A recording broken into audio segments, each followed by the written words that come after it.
Atenção! Começa agora uma teleaula de Ciências do Ensino Fundamental. Você vai assistir a teleaula de número 55. Bons estudos!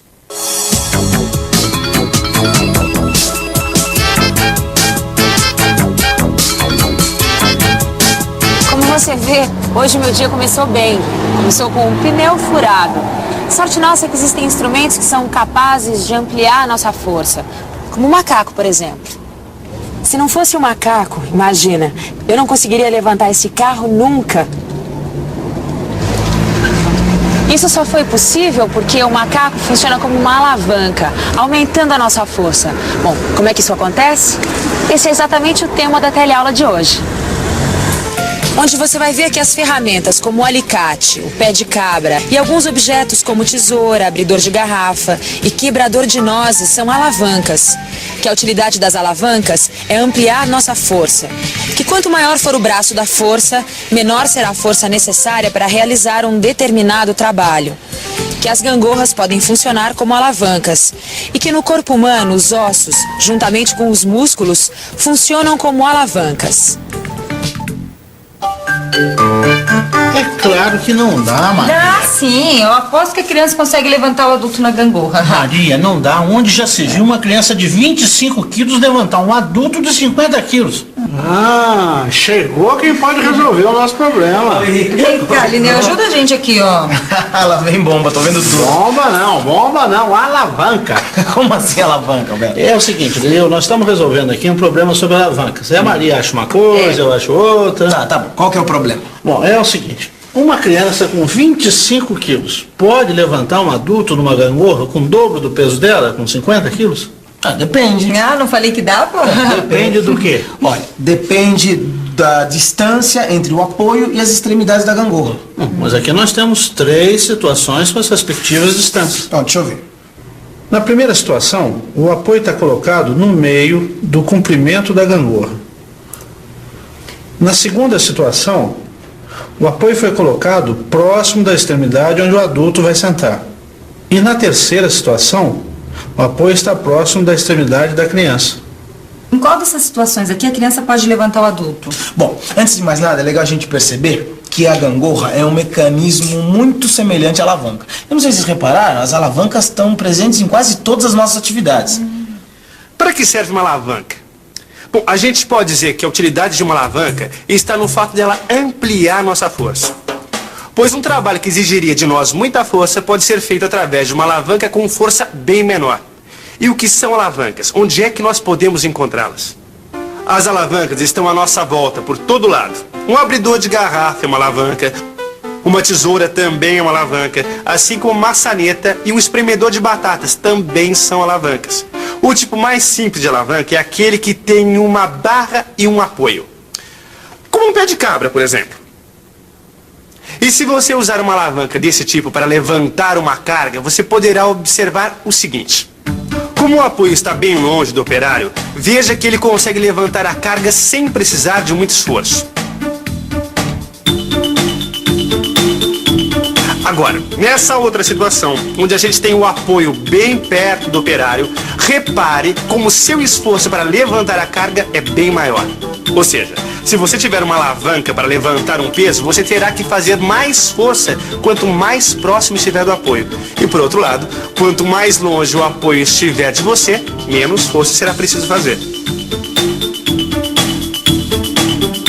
Olha, pra gente entender isso não é muito difícil não. Quer ver? Olha o que eu montei aqui. Tem uma régua, que é como se fosse uma alavanca. Tem um cinzeiro aqui na ponta, que é como se fosse a carga que eu quero levantar. E aqui uma caixa de fósforo que vai estar servindo de apoio. Então eu vou fazer 2 situações diferentes. Olha, na primeira situação, eu coloquei o apoio bem próximo da carga. Maria, levanta aí. É fácil. Fácil, né? Agora na segunda situação, olha, eu vou colocar o apoio bem longe da carga que eu quero levantar. Vai, Maria, levanta. Nossa, tive que fazer mais força agora. Então, olha que legal. Na primeira situação, como o apoio está próximo da carga, você não precisa fazer muita força para levantar. Agora, na segunda situação, como o apoio está longe da carga, você já vai precisar de uma força muito maior, certo? Quer dizer que quanto mais distante eu estiver do apoio, mais facilidade eu vou ter para levantar a carga. E quanto mais perto você estiver do apoio, muito mais força você vai fazer. Escuta, e no caso aqui da gangorra, como é que fica? Bom, aqui nesse caso já dá pra gente perceber que nessa segunda situação, a criança de 25 quilos vai levantar o adulto de 50 quilos. Viu só? Mas peraí, você só vai dizer isso e pronto? Deve ter algum jeito de provar. Ah não, claro que tem. A primeira coisa a fazer é anotar as distâncias nas 3 situações, entre o adulto e o apoio e entre a criança e o apoio. Nessa primeira situação, o adulto e a criança estão a 1,5 m do apoio. Vamos anotar aqui. Já na segunda situação, o adulto está a 1 metro do apoio e a criança a 2 metros.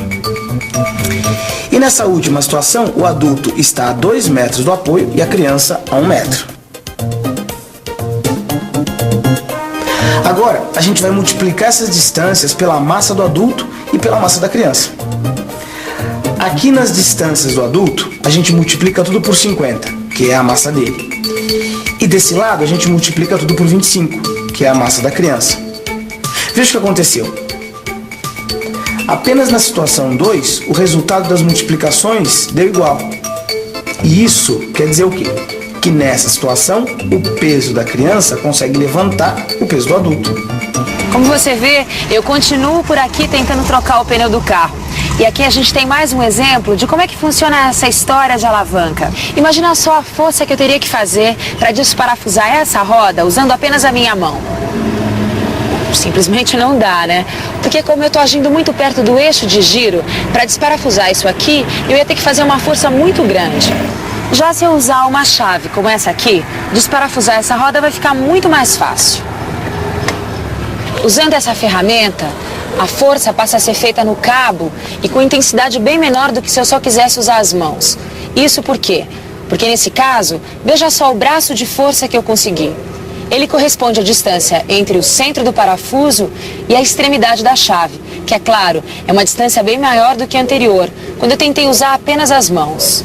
Só para não ficar nenhuma dúvida, quanto maior for a distância entre o eixo de giro, que é como a gente chama o centro do parafuso, e a extremidade da chave que você vai estar usando, menor é a força que você vai precisar fazer.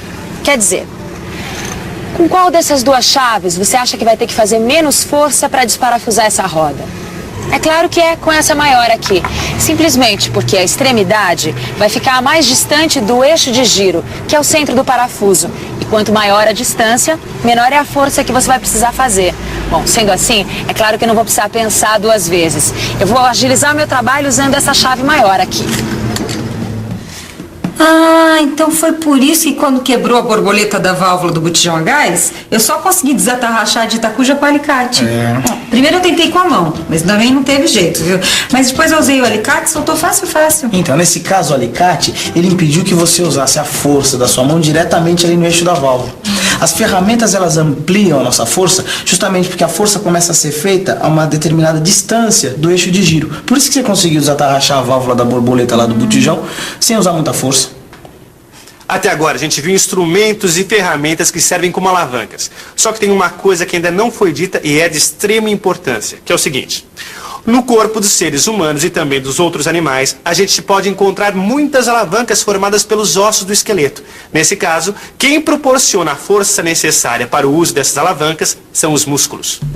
Observe que a gente consegue mastigar até mesmo alimentos duros, porque nosso maxilar funciona como uma alavanca. Nesse caso, são os músculos da face que garantem a força necessária para mover o maxilar. Repare que um quebrador de nozes é muito semelhante ao nosso maxilar. O antebraço que você vê aí também é uma outra alavanca do nosso corpo. Ele é sustentado pelo músculo bíceps e tem seu eixo de giro no cotovelo. Desse modo, o antebraço pode ser visto como uma barra apoiada num pino sustentado por um cabo. O pino representa a articulação do cotovelo e o cabo faz o papel do bíceps. Quando levantamos um objeto com as mãos, a força feita pelo músculo bíceps é ampliada. De um modo geral, podemos dizer que todas as articulações do nosso corpo, como os joelhos, tornozelos e cotovelos, podem ser compreendidas como um sistema de alavancas. Deu para entender? Então acompanhe a revisão. E atenção, se liga aí que é hora da revisão. Na teleaula de hoje, você viu que as ferramentas como o alicate, o pé de cabra e alguns objetos como tesoura, abridor de garrafa e quebrador de nozes são alavancas. Viu também que a utilidade das alavancas é ampliar nossa força. E que quanto maior for o braço da força, menor será a força necessária para realizar um determinado trabalho. Ainda nesta teleaula, a gente viu que as gangorras podem funcionar como alavancas. E que no corpo humano, os ossos, juntamente com os músculos, funcionam como alavancas. Ufa, deu um pouco de trabalho, mas eu consegui. Olha, uma coisa eu tenho certeza. Entender um pouco de alavancas deixou meu trabalho muito mais fácil. E você? Você já sabe tudo sobre alavancas? Se não sabe, então consulte o seu livro de estudos. Faça os exercícios e estude. Só assim você vai conseguir alavancar os seus conhecimentos. Tá combinado? Então até a próxima teleaula.